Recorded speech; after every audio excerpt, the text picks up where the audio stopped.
2월 22일 월요일 아침입니다.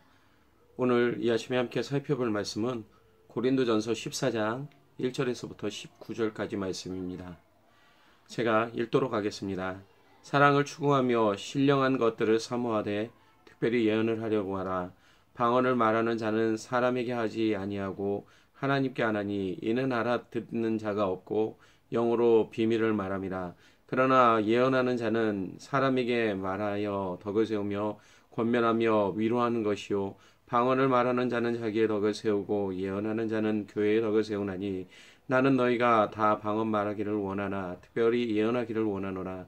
만일 방언을 말하는 자가 통역하여 교회의 덕을 세우지 아니하면 예언하는 자만 못하니라. 그러지 현재들아 내가 너희에게 나아가서 방언으로 말하고 계시나 지식이나 예언이나 가르치는 것으로 말하지 아니하면 너희에게 무엇이 유익하리요. 혹 필이나 검은고와 같이 생명 없는 것이 소리를 낼 때에 그 의미의 분별을 나타내지 아니하면 피리 부는 것인지 검은고 타는 것인지 어찌 알게 되리요. 만일 나팔이 분명하지 못한 소리를 내면 누가 전투를 준비하리요. 이와 같이 너희도 혀로서 알아듣기 쉬운 말을 하지 아니하면 그 말하는 것을 어찌 알리요. 이는 허공에다 말하는 것이라.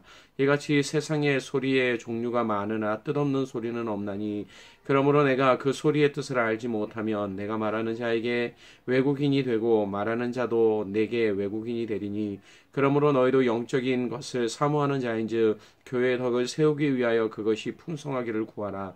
그러므로 방언을 말하는 자는 통역하기를 기도할지니 내가 만일 방언으로 기도하면 나의 영이 기도하거니와 나의 마음은 열매를 맺지 못하리라. 그러면 어떻게 할까? 내가 영으로 기도하고 또 마음으로 기도하며 내가 영으로 찬송하고 또 마음으로 찬송하리라. 그렇지 아니하면 내가 영으로 축복할 때 알지 못하는 처지에 있는 자가 내가 무슨 말을 하는지 알지 못하고 내 감사에 어찌 아멘하리요. 너는 감사를 잘하였으나 그러나 다른 사람은 덕세움을 받지 못하리라. 내가 너희 모든 사람보다 방언을 더 말함으로 하나님께 감사하노라. 그러나 교회에서 내가 남을 가르치기 위하여 깨달은 마음으로 5마디 말을 하는 것이 1만마디 방언으로 말하는 것보다 나으니라. 아멘. 신앙생활을 하면서 우리들이 가지는 궁금증 가운데 하나는 과연 내 믿음이 자라고 있는가입니다. 그런데 현실적으로 내 믿음이 자라고 있는지 확인할 수 있는 방법은 그리 많지 않습니다. 그래서 우리들이 스스로 검증할 수 있는 기준을 세웁니다.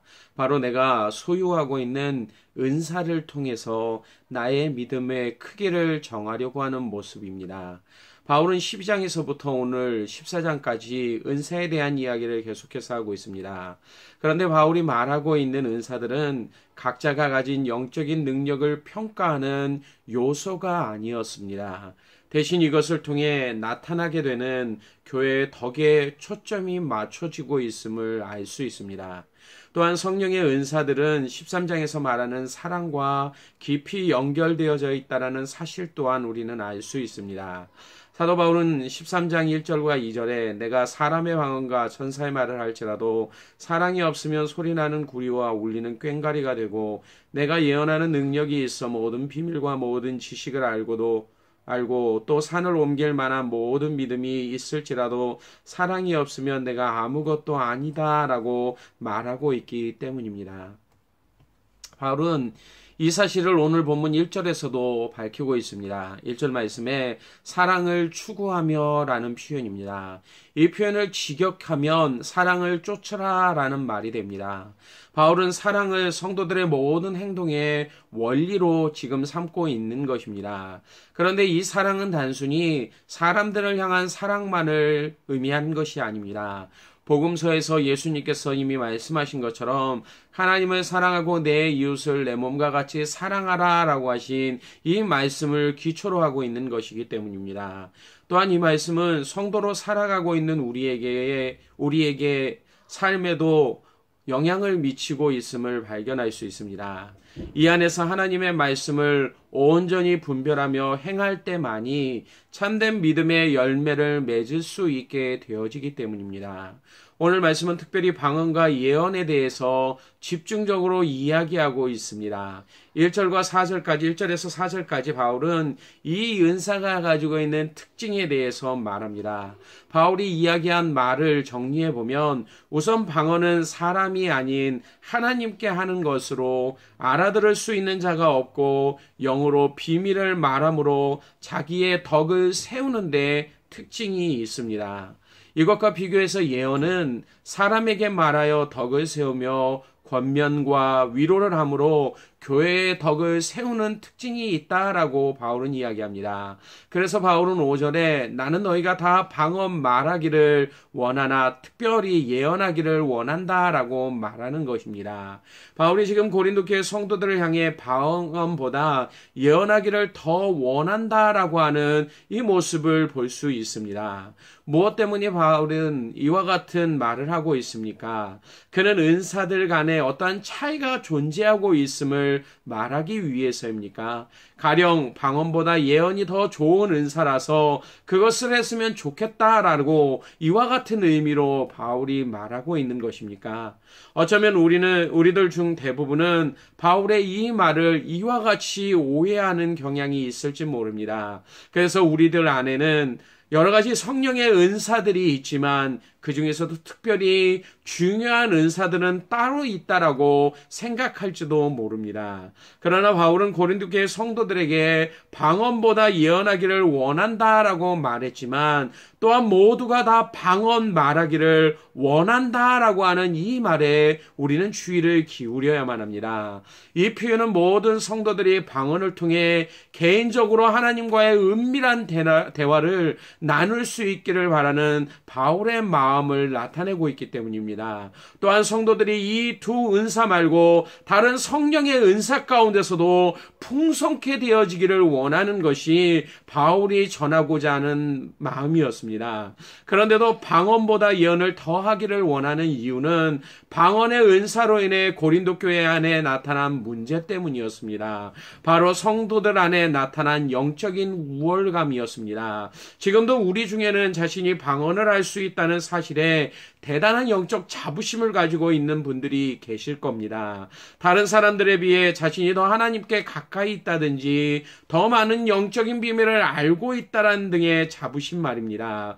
그리고 이러한 자부심을 통해 주변에 있는 성도들은 자신의 기준으로 평가하려는 그러한 모습을 보이기도 합니다. 그리고 그들을 책망하고 가르치려고 합니다. 영적인 교만함 가운데 나오는 모습입니다. 그런데 이러한 모습들이 이미 고린도 교회 성도들 가운데 있었습니다. 그래서 바울은 고린도전서 12장에서 은사를 주신 이유에 대해서 이처럼 말했습니다.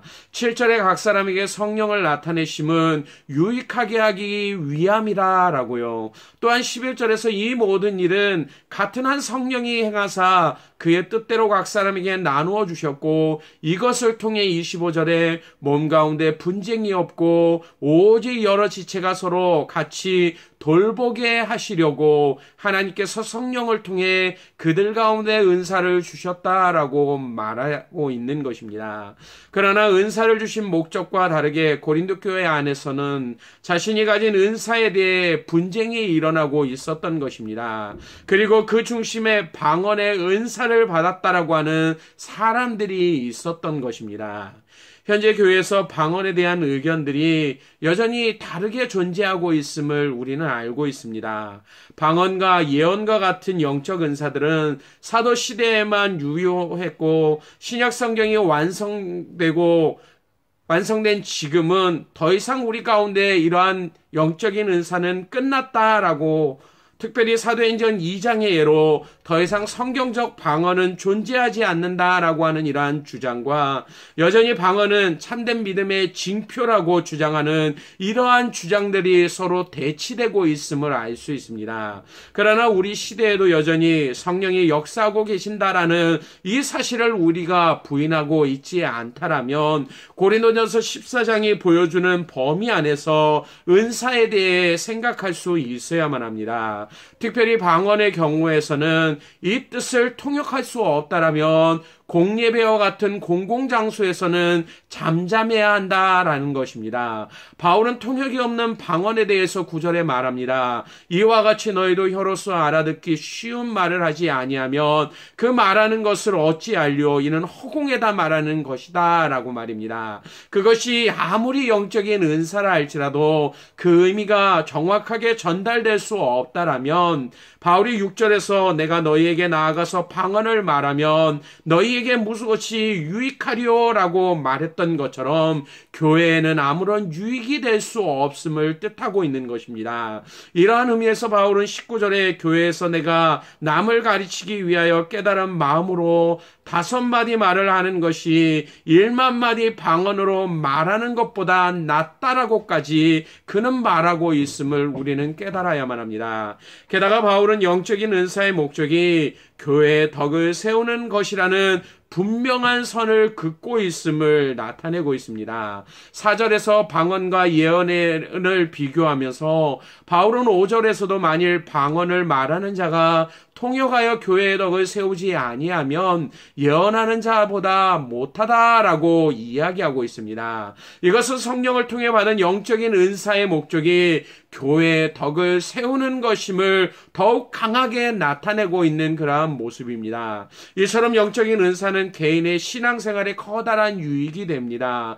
또한 교회에도 큰 유익을 끼치게 됩니다. 각자가 받은 성령의 은사를 통해 사랑 안에서 서로 섬기며 살필 수 있다고 한다면 이런 교회는 초대교회와 같이 은혜가 충만한 그러한 교회가 되어질 수 있기 때문입니다. 그러나 각자가 받은 영적인 은사가 사랑을 기초로 교회 안에서 하나님의 은혜를 드러내는 것이 아니라 개인을 자랑하는 외적인 도구로 사용되어진다라면 우리들도 고린도 교회와 같은 분열과 다툼과 분쟁이 일어나게 된다는 것을 말하면서 오늘도 우리에게 주의하라라고 사도 바울은 권면하고 있는 것입니다. 이것은 마치 손안에 모든 것을 자를 수 있는 보검을 가지고 있는 것과도 같습니다. 그런데 그 검을 가지고 집에서 땔감을 자르고 있다든지 들판에 잡초를 베고 있다면 그것은 자신이 가진 보검에 대한 가치를 모르는 것이고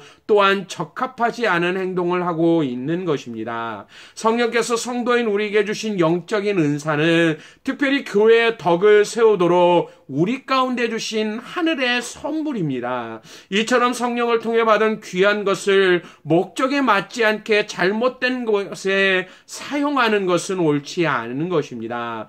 예를 들면 자신을 높이고 자랑하는 목적을 위해 방언과 같은 성령의 은사를 사용한다면 그것은 영적인 은사가 가진 진정한 가치를 모르고 있음을 나타내는 것입니다. 사도 베드로는 베드로전서 4장 10절에서 각각 은사를 받은 대로 하나님의 각양 은사를 맡은 선한 청지기 같이 서로 봉사하라라고 명령하고 있습니다. 오늘도 교회의 덕을 세우고 섬길 수 있도록 주신 영적인 은사를 사모할 수 있는 저와 여러분이 되시기를 원합니다. 그리고 바울이 12절에서 말한 것처럼 그러므로 너희도 영적인 것을 사모하는 자인즉 교회의 덕을 세우기 위해서 그것이 풍성하기를 구하라라고 명령하고 있는 것처럼 오늘도 교회의 덕을 세우기 위해 이러한 은사를 달라라고 기도할 수 있는 저와 여러분의 삶이 되어질 수 있기를 원합니다. 날마다 성령의 충만한 가운데 거함으로 말미암아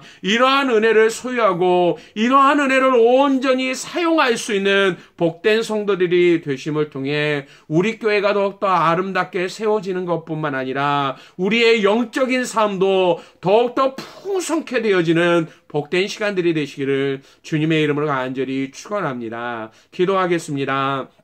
아버지 하나님, 오늘도 우리의 삶 가운데 성령을 통해 주신 은사로 우리로 하여금 더욱더 교회의 덕을 세울 수 있도록 하신 하나님의 놀라운 은혜를 찬양하기를 원합니다. 오늘도 우리의 각자의 삶 가운데 하나님께서 영적인 은사들 허락하시고 이것을 통해 하나님을 영화롭게 하기를 원하고 있는 것처럼 하나님 이러한 삶을 통해 하나님을 찬양하게 하시고 하나님을 높이게 하시고 성도들의 삶 가운데 덕을 길 밀칠 수 있는 믿음의 삶을 살아가는 자들이 되게 하여 주시길 원합니다. 우리가 갖고 있는 은사들이, 이러한 영적인 은사들이 나를 자랑하고 드러내는 교만의 도구로 사용되는 것이 아니라 오늘도 이러한 은사들을 통해 사랑 가운데 서로를 섬기며 겸손히 서로를 살필 수 있는 믿음과 은혜를 더하여 주셔서 하나님이 기뻐하시는 귀한 열매들을 우리의 교회 가운데, 우리의 삶 가운데 아름답게 맺힐 수 있는 믿음의 삶을 살아갈 수 있도록 인도하여 주시기를 원합니다.